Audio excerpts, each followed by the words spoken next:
Well, if I could only name one match that stands out, it would have to be the infamous cell match with The Undertaker. In our family, we call it the Heck in a Cell. I don't know what I'm allowed to say here.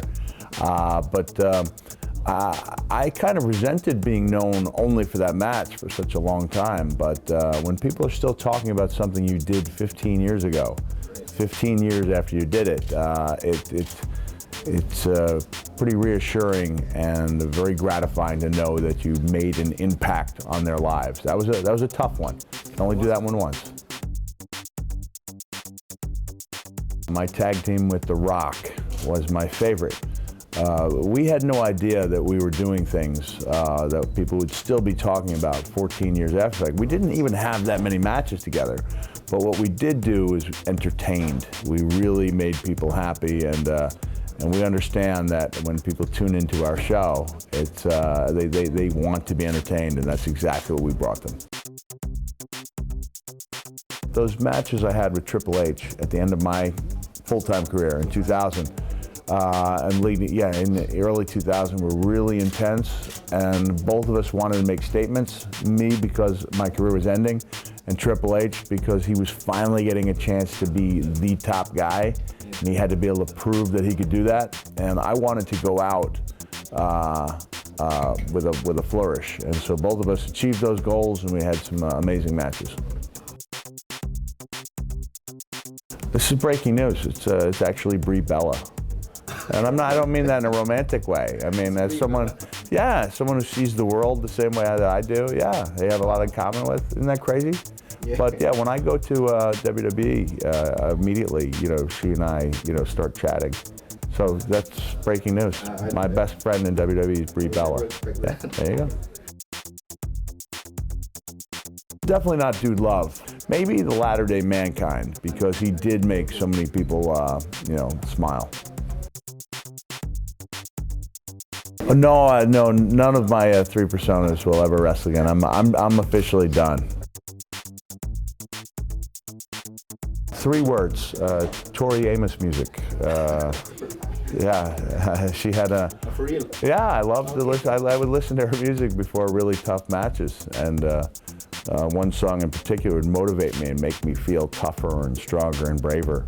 So, and she knows that. She really appreciates that. Which song was it? It was called Winter.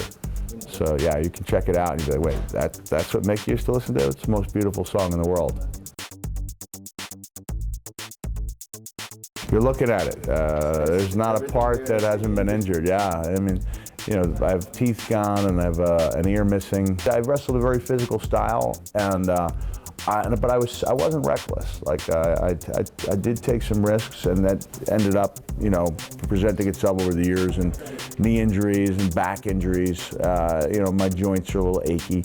But these were all things I knew would be, would come along. Yeah, I wasn't so naive that I thought, well, I'll just hurl my body off of this, platform onto a concrete floor for years, and there'll be no consequences. So I knew. I don't look that bad though, do I? I don't think we'll see another Attitude Era. I love being part of the Attitude Era. I was probably the sexiest part of the Attitude Era. Dude Love. Yeah, Dude Love was very sexy. But as much as I loved it, there were times when I'd have to call home and tell my wife, okay, don't let the kids watch a certain thing that happens. So I believe that the current product has a better roster of superstars who are forced to be more creative. We still get every bit as intense. I take when CM Punk and Daniel Bryan go out there and they have their matches, it's every bit as intense as any of the hardcore matches ever were. It's just not as graphic or bloody, yeah. Honestly, I was thinking about this, and I actually have had far more failures in my life than I have had successes. But if you keep trying, you don't let other people tell you that you're a failure. You get to make that definite. You get to define what being a success is for yourself. So there will be some people who will see me at a club telling my stories, the Tales from Wrestling Past tour, and I go, well, you used to perform in front of 20,000, and now you're in front of 200. And my answer is, you know what? I feel every bit as alive as I did when I was in the ring, in front of 20,000, because it's about doing a good job and taking pride in the work you do. Be very realistic, be safe, and try to have fun, and don't let other people define for you what being a success is. Vince McMahon, genius. Eric Bischoff, a lesser genius, but nonetheless a very smart man. Triple H, intense. Undertaker. Phenom. Steve Austin. Respect. Y2J. Renaissance man. I laugh because he's a lot, he and I are a lot alike. Shawn Michaels, the showstopper, he really was. John Cena, underrated by the critics, yeah. The Rock, entertainer. I'm going to go with Terry Funk with an N at number 1. I'm going to go with Shawn Michaels at number 2. Ric Flair at number 3.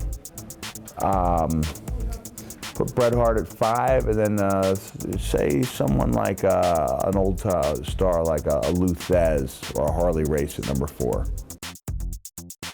Hello, this is WWE Hall of Famer Mick Foley, and you are watching GNTV. Yeah!